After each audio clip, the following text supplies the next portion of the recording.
battery. Really, these are battery modules. The battery is not one giant battery that's put together. It's individual modules. Each of these silver trays is a module, and they are packaged individually. They can be exchanged or replaced individually as necessary. But inside each of these little thin modules are 4 laminated lithium-ion batteries. We've managed to sandwich 4 batteries inside of there. So they're rectangular in shape and they're extremely thin.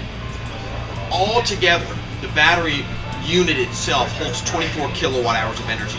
So you've got 24 kilowatt hours of energy, which, you know, if you're familiar with home usage, that would run your home for a couple days with that much energy, depending on how much energy you're using. The 24 kilowatts of energy stored in the batteries will give the Leaf a 100-mile range, an average of a 100-mile range. You may go further, you may go less than that, depending on how you drive. If you're driving in stop-and-go traffic, the Leaf is going to use something called regenerative braking. So every time you hit the brakes, the car is going to capture some of that lost energy and charge the batteries with that. Now, it's not a perpetual motion machine, but in stop-and-go traffic, your range may easily exceed 100 miles. All right. Conversely, if you're on the highway driving 70, 80 miles an hour, your range may not reach 100 miles. It just depends on the situation. The batteries are warranted for 8 years or 100,000 miles. So you've got a warranty behind the batteries for that period of time, which is great. Now, the engineers who designed the batteries expect them to have 10 years of original storage capacity. And what that means is that just like a flashlight whose bulb gets dimmer and dimmer the more you use the flashlight because the battery energy leaches out, these batteries will last 10 years, but you won't have the same 100-mile range after that 10-year period. You may have 80% left, you may have 75% left. Again, it depends on how much you use the car every year. Right? So after 10 years, you'll still have 75, 80 miles worth of range, and if you're dissatisfied at that time, I'm sure Nissan will have something new on the market that will replace the old antiquated batteries. However, today, I don't know what the batteries cost. I can't tell you because Nissan hasn't released that information yet. The total cost of the car is about $33,000. So the batteries are a percentage of that. Is this how the unit is integrated in the car? Is it it's one placed unit? Flat underneath the floor of the vehicle, and it's protected by 5 layers of steel. Okay. Right? And this is the... yeah, this is the base. This is covered by another 5-layer steel cover. Yeah, I see. And the car actually just got a 5-star crash safety rating by Nissan, and it received a really high honor. This got a award for safety from the National Institute for Insurance in America. So it got a safety award from NHTSA, and it's also got an award from the Insurance Institute. So these are the batteries here. This is a tool that you can use to kind of calculate your driving distance. This gentleman started off with 100 miles, and he went from point A, which is home, to point B, to point C, to point D, and then back to point A, and he's got 36 miles remaining.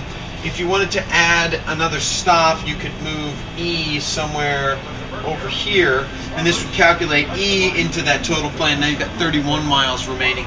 This is our 100-mile tool. We really want everyone to get an idea of how much they drive every day. You probably have a good idea or a general idea of whether you drive 30, 40, 50 miles every day, but we want everybody to see the reality of how much they're driving every day. So this gentleman with 31 miles left would have to recharge the next day if he was going to drive this same route. But you can do this here, or you can do this online if you'd like to. The charging of these batteries can be done at home or out in public. Here's our home charging dock. It's like a iPod dock. This is installed in your house or in your garage or somewhere like that, and that gentleman from AeroVironment can tell you more about the installation process. But essentially you unplug, you plug into the car, and 7 hours later at home, you've got a full charge. Now this is a universal plug. It will work with every electric vehicle manufactured after 2010.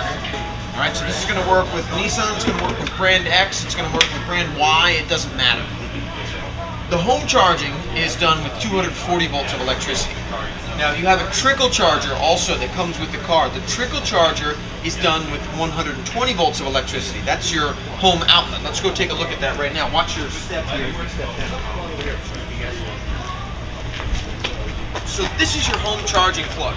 it will plug in anywhere you have 120 volts. So if you're at work and you want to plug in there, if you were at a friend's house and you want to plug in there, that works there. This again is the same J1772 plug, so it's universal. It works with all EVs. And this one comes with the vehicle, or? This one comes with the vehicle. And what's the charge time? That one also, or? That one is separately. That's $1,000 to $2,000 okay. in addition. If I want it, rebates and incentives, etc. And how long would the charge time be on this? This one, because it's a lower voltage, takes about 20 hours charge time. Now, if you found a fast charging station, this is something for commercial locations. Fast charging can be done in about 30 minutes. Right? So fast charge is a separate plug, and it takes 30 minutes to get an 80% charge. Are they available in each big city now, or? Fast charging is not available yet. I saw one in downtown Boston somewhere. Yeah? It may be a 8-hour charging station like this. Oh, I understood. Like one of these, but not a fast charging station. Fast charging is not available yet. There are some fast charging stations out on the West Coast now, but none yet on the East Coast. There is not yet an established standard for the fast charger connector. Would this be swappable if the standard were to change? Or, Right now, there are two electric vehicles on the market with a fast charging option. No other electric vehicle has fast charging. So it's the hope that if Nissan and the other manufacturer get enough vehicles in the market with fast charging plugs, that will become the standard. But there's no standard yet. yet. Is this 300 DC or 480 AC? 480 DC. 480 DC. Yeah, it's DC to DC. Yeah. Okay. And is this remotely operated? This hatch or hood? No, it's got to be done in the car. You got to pop and is it like a mechanical connection or an electronic? It's mechanical. Okay. Yep. It's just like a hood. Can I try? Sure. Okay, so the Chevy Volt, they're a little. Oh, it's pretty easy. Remotely electronically operable. This one's just like a hood release. Okay. Yep. Okay. Very good. So under the hood, you got a couple things going on. If you have questions about that, let me know. In addition to using regenerative braking, the car also uses mechanical braking, so you will see some brake fluid here. You will see also windshield wiper fluid, and then there are a few hot spots in the car that Nissan likes to keep cool. The ECU, the inverter, and the electric motor are all kept cool with coolant, an ecologically friendly coolant, I might add, but coolant regardless. And it's passenger cabin heat taken from that coolant? No. Those three areas don't really get super hot. It's not like an internal combustion engine that gets 214, 215 degrees. This doesn't really get, beyond 110 degrees. It doesn't really get that warm. That one looks like a standard engine here. It's the electronic control unit, but it was designed that way. And how does the HVAC work then? It works off of a resistance type heater. So the resistance heater is over there. Essentially, it's almost like a blow dryer, and the air conditioning works off a compressor, much like the air conditioning in your car. What's the second battery for? That is for your accessories, your air conditioning, your radio, your lights, etc. And that will help.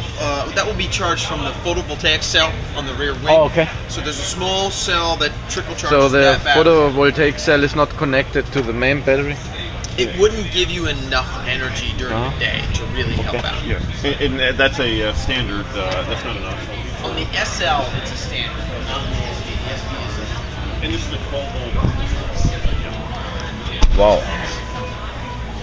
You can see a couple things inside. If you like the environmentally friendly nature of the car, done the seats in recycled plastic bottles. That's the fabric.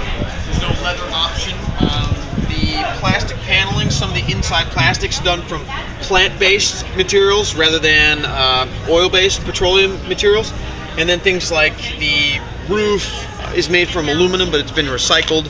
The lights in front are LED lights. We've got LED lights in the back too for brake lights. And once again, the seats are made of what? We use recycled plastic bottles to make fiber for the seat material. Only the seats or also other materials? Seats. Yeah, some of the seats and then some of the materials in the door. Some of the stuff that you see that looks like a fiber is made from those recycled plastic bottles. This is interesting. So for those extreme temperatures, then your battery is protected and it would actually activate itself on its own. So it's not something you have to do. Designed to be he swappable at all? Quick swappable or? Well, we are working with Build a Better Planet in other countries, but not in the U.S. yet. But in other countries, we are, Japan and Israel, we're designing batteries that can be interchangeable. But we're working with those guys. And the battery is under here, And you can see the little lip that the seats are resting on. That's where the battery seats rest a bit. The car is already available in the US. Absolutely. And what about Europe? Nissan made 50,000 or is making 50,000 worldwide, so it's available worldwide now. Okay. And are you planning to increase the production soon? Very much? We just don't have the facilities built to manufacture enough yet. There's one in Tennessee plan. Huh? We're building it. It's not built yet, but we're building it. Yeah. Near Nashville, I think. It's in Smyrna, which is outside of Nashville. Okay. Do you know how many cars will be produced there in the US? About 200,000. We'll have the capacity to make about 200,000 a year once that facility is online. So you really think that this car will be sold in mass production? Yes, absolutely.